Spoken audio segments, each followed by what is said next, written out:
আপনার রিজিক হালাল হবে না, আপনি অফিস ফাঁকি দিচ্ছেন। ঠিক না বা ঠিক? আপনার পোস্টিং হলো কিশোরগঞ্জ, আপনি ঢাকায় বসে বসে পয়সা খান। এরকম ডাক্তার আছে না নাই? আর কপালে দাগ ফেলে দিয়েছে। কিসের তোর কপালের দাগ? তোরে ঝাড়ু দিয়া পিটাবে ফেরেশতারা। তুই সরকারি পয়সা মাল লিখেন, চাকরি ছেড়ে দে। সব জায়গাতে দুর্নীতি আছে না নাই? স্কুলের টিচার নিয়োগ হবে, সেখানে কি আছে? কি আছে? যারা ঘুষ খায় এরা আবার তাহাজ্জুদ পড়ে। মাদ্রাসায় হুজুর নিয়োগ হবে, ঘুষ চাইছে 12 লাখ। হুজুর আমারে কয়, হুজুর 12 লাখ ঘুষ চাইছে। আমি বললাম কে? কয় কমিটি।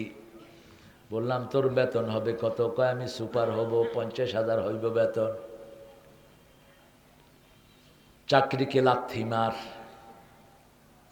হারাম দিয়ে চাকরি নেওয়া জায়েজ, এটা হলো ইমানের আসল রূপ।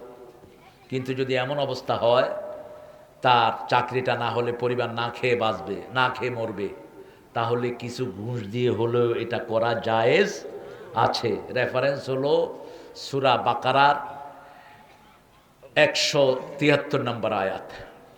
কত নম্বর? 173 আয়াতের শুরু হলো ইন্নামা হাররাম আলাইকুমুল মাইতাতা ওয়াদ-দাম ওয়া লাহমাল খিনজির ওয়া মা উহিল্লা লিগাইরিল্লাহ ফামানিত্তুররা গায়রা বাগিন ওয়ালা আদিন ফালা ইসমা আলাইহি ইন্নাল্লাহা গাফুরুর রহিম। তোমাদের জন্য হারাম করা হয়েছে প্রবাহিত রক্ত, শূকরের গোশত, মরা গোশত, আর যেটা আল্লাহ ছাড়া কারো নামে জবাই হয়। আছে না নাই? বাবার নামে জবাই করে, আছে না? খবরদার।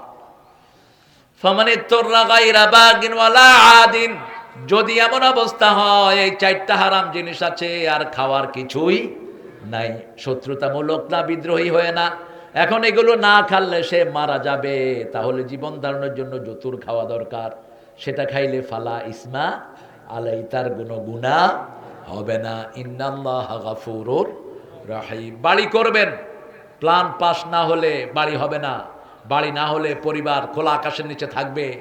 এখন যেখানে প্ল্যান পাস করতে নিচ্ছেন টেবিলে টেবিলে ঘুষ, আছে না নাই? কথা কন না কা? মাথায় টুপি টাপি, কপালে দাগ, কিছু আনেন নাই?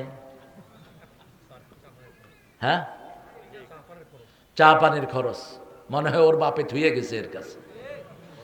লজ্জাও নাই, ঘুষ যে চায় লজ্জাও নাই হারাম খোরগুলো। বকশিস, ও ইমান শেষ, ওর ইমান শেষ।